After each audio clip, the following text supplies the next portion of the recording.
Hey there, Capricorn. Welcome to your reading for the week of June 27th to July 3rd, 2022. This is a general reading, and some roles of the individuals or the energies identified in this reading may be swapped. So take whatever messages resonate for you and leave behind for others whatever does not. To get a broader view of the week, check out readings for your sun, your moon, and your rising signs. I'm going to go ahead and put out the rest of these tarot cards.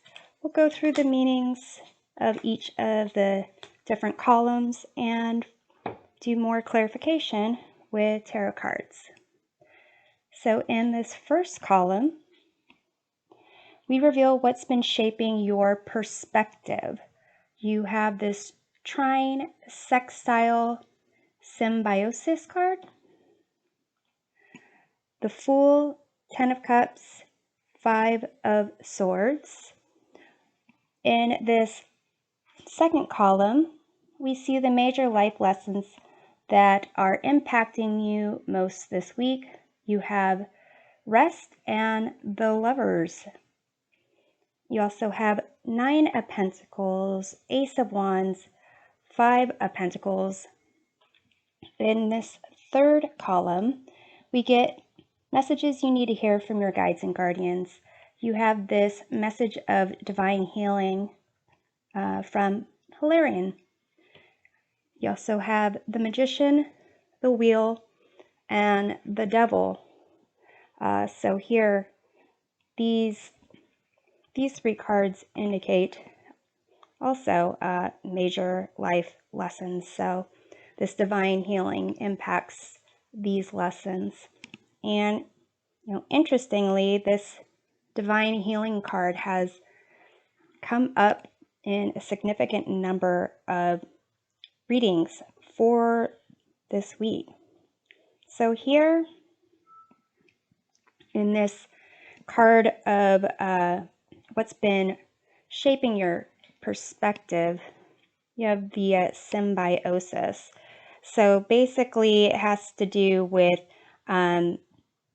working with others, collaborations, having kind of being a team with someone and lifting each other up, and kind of working together through the good times, bad.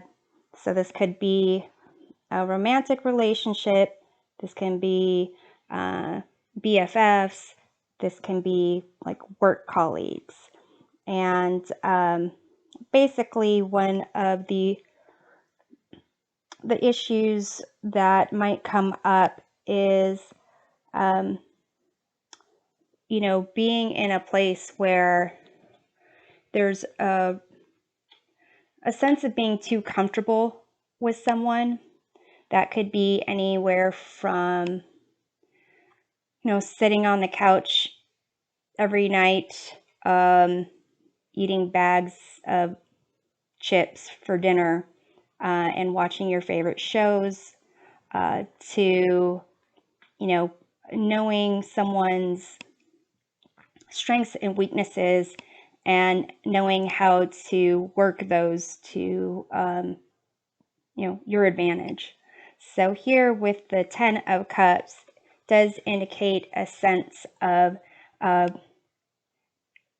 connected to someone or possibly a group of someone's, but with the Lovers card, it could be any type of partnership. Basically working together, being able to experience the different ranges of emotions, and being happy and really working together. You have the Fool here, which is a sense of a leap of faith, experiencing the world with open arms, open heart and really taking advantage of all the opportunities coming your way. But you also have the Five of Swords, and this is a card of, could be headaches, could be stress, could be, trying to solve problems in a way where you are kind of just thinking about yourself and potential outcomes affecting only you. This is a card of, needing to know when to walk away from a lose-lose situation. And if, you pursue something, you can be victorious, but the extent of loss felt by others in your environment may not make that a victory worth having. It's like a false victory. So here it's kind of a sense of, possibly working with someone else, kind of getting into the groove with someone else and needing to recognize when your ego kind of gets in the way, when your tendency to want to say, have the last word, to solve all problems, to be seen as the smartest person in the room, that type of, those concepts kind of get in the way. So let's take a look at the Five of Swords here. You have the Three of Cups. So it seems that this has to do with, your relationships with your friends and family in general. So there may be a particular individual that is helping you to recognize how you're interacting, and kind of inspiring you to be better. This could be a new relationship, a new romantic relationship, because you're always not you always, but people tend to want to show the best sides of themselves and also want to be, they're inspired to be better and do better. So let's take a look at the Fool here. You have the High Priestess. So here it's a sense of like trusting your intuition. Perhaps it may be that you don't like being perceived as naive or foolish or, hopeful in a way that is childlike. But really that will allow you to kind of tap into your inner knowing and kind of having a concept of, seeing the world in all its possibilities, like through the eyes of a child, will allow you more to kind of tap into that more emotional aspect of yourself. And it may be that aspect has been kind of closed off, and this relationship is kind of opening it up a little bit. So let's take a look at the Ten of Cups. You have the Empress. So this is a card of abundance, creativity, love, sensuality. So whatever is going on in this this new relationship, that you're in or, interested in pursuing. It seems that here it will really help you go through and manage different emotions and feel connected to yourself, your environment, inspire you in a bunch of different ways. So here, this week of June 27th, you have this Rest card and the Lovers. So here, this concept of the Lovers has really kind of showing up in shaping your perspective. So it's as if whatever relationship you have here, it's inspiring you to be more true to yourself, true to others, really wanting to be someone who can be a good partner. Looking at the long-term outcomes of your decisions and really putting, effort to see someone else's point of view, to grow, and to kind of get outside of your own comfort zone. So here with this Ace of Wands, it seems like this relationship is really inspiring you. It's really stirring up your passion. It's kind of motivating you in different areas of your life. And here with the Nine of Pentacles, it's a sense of enjoying enjoying what's going on right now, enjoying the routines that you're in, enjoying the time that you're spending with the people that you care about, this, person, this significant other over here, it seems like. But you also have the Five of Pentacles. And here it's a concept of not having enough. It may be may have to do with the Five of Swords over here. Maybe a way that you deal with uncertainty, instability, and kind of deal with those in a way of coming from a place of lack as opposed to a place of abundance. So with this Rest card here, it seems that if you are kind of really focusing all your attention in one area and creating, a deficit in other areas, then to just make sure that you are kind of controlling your energy, not burning out.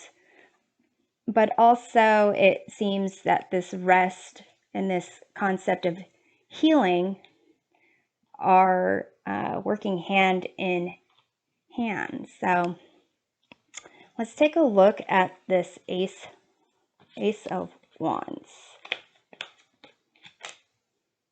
You have the Five of Swords again. So you have pretty much three fives, indicating a sense of, again, I see this as like winning at all costs, not knowing when to walk away from a lose-lose situation, and really thinking about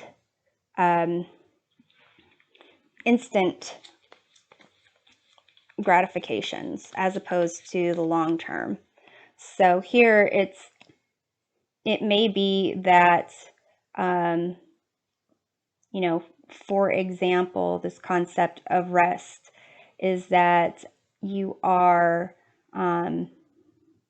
spending a lot of time and resources on this new relationship that you're not really focusing on your own, your own well-being, your own physical health, your own ability to sleep. And so this concept of like winning at all costs, it comes in different shapes, sizes, packages. And so this new relationship, you could be pretty much cutting off all sorts of other communications with people just to focus on this one individual, and not getting a lot of sleep, maybe staying up late, hanging out.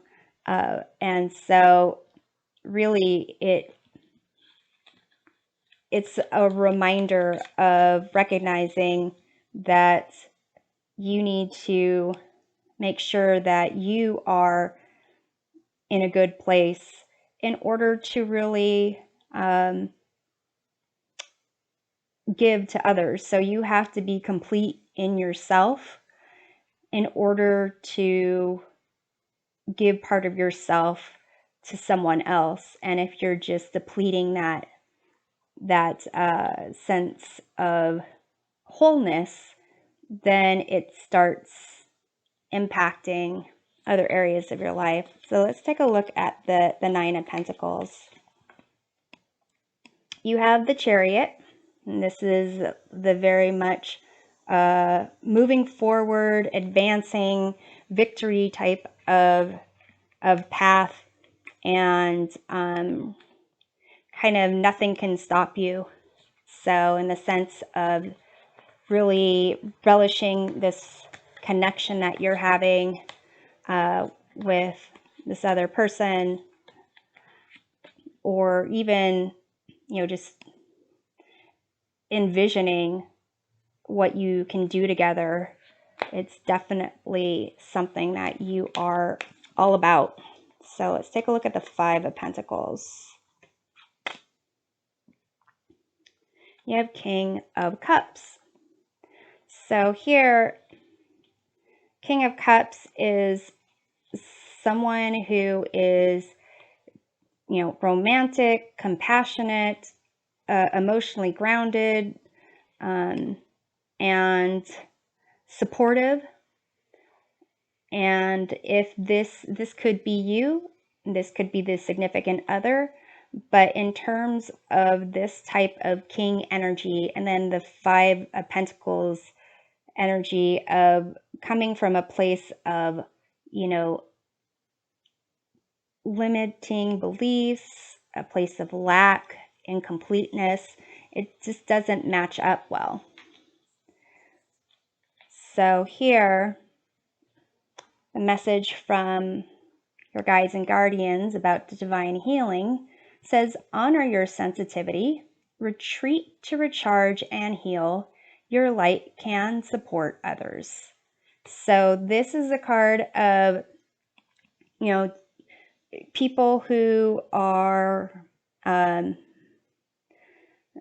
sensitive. They are very much influenced by other people. And that might be something that is not, I guess, people don't like to be accused of being sensitive, but you can be sensitive in terms of like being an empath. You can be sensitive in terms of caring for other people. You can be sensitive in terms of like food allergies, or being allergic to perfumes and pollen and so forth. So here it's just, the message is that, you very much have a lot of light that you can share with others, but you need to really recognize that your light shines brighter when you are in a place of wholeness, And you have the Magician, the Wheel, and the Devil. So the Devil here is very much kind of the underlying concept with the Five of Swords showing up twice and the Five of Pentacles. The Devil is about, temptations for instant gratification, instant relief, doing things that are sustainable for the short term, not the long term, and not necessarily for your best and highest good. And then you have the Magician, which is all about being confident, all about a sense of balance and harmony, making sure you have enough of each suit, the material aspects, the inspiration and desire, the emotional groundedness, and the ability to think clearly and communicate your ideas to yourself, to spirit, to others around you, and manifest what you want into reality. And then you have this wheel here, which indicates constant change, that there's going to be ups and downs. If you've been down, you can expect to be up. If you're up, you can expect to go down. The best place to be when the wheel is spinning is grounded and centered in the middle of the wheel. And this also kind of indicates that concept of instability with the fives. So when there's instability in terms of uncertainty about how you're communicating with others, how you're being perceived, instability when it comes to managing your time, your resources, then it seems to really affect this kind of teeter-totters between the Magician and the Devil. So let's take a look at that wheel. You have the Justice card, which is the card after the wheel. So here it's a card of, moral karma, just cause and effect, recognizing what you give is what you get, what you put out there is what you reap what you sow, type of thing. And let's take a look at the Magician. You have the Knight of Swords. So here with the Knight of Swords, it's again this concept of just like rushing thoughts, of burning out too quickly, not really being grounded, and possibly, again, that concept of jumping into action, that instant gratification, that instant, relief type of energy. So let's take a look at the Devil. You have the Emperor. And this is a card of ultimate stability. So with the fives being chaos and conflict and instability, the Emperor is ultimate stability, having boundaries, that sense of authority and power, and that ability to, protect and provide, and also to delegate when needed. So here it's a little bit more structured, and looking at the long-term outcome, looking at making sure that they are protected and provided for, as well as others around them. So they're really not prone to, jumping into a quick decision, or they think things through. They look at what's for their best and highest good, what is best for their greatest good. And so here it's a sense of really needing to recognize how to get the balance back into your life, and the consequences of, not honoring your sensitivity and not recharging, not getting back to your center, not being grounded, and how they can teeter-totter between, things that are not for your best and highest good, and temptations to, to really be in a place where you lack power, and being in a place where there's confidence and actually having the power to create the type of environment and material aspects that you want to surround yourself with, similar to the Emperor. So I'm hoping this provides a helpful perspective of the week, and we'll see you next time. Take care.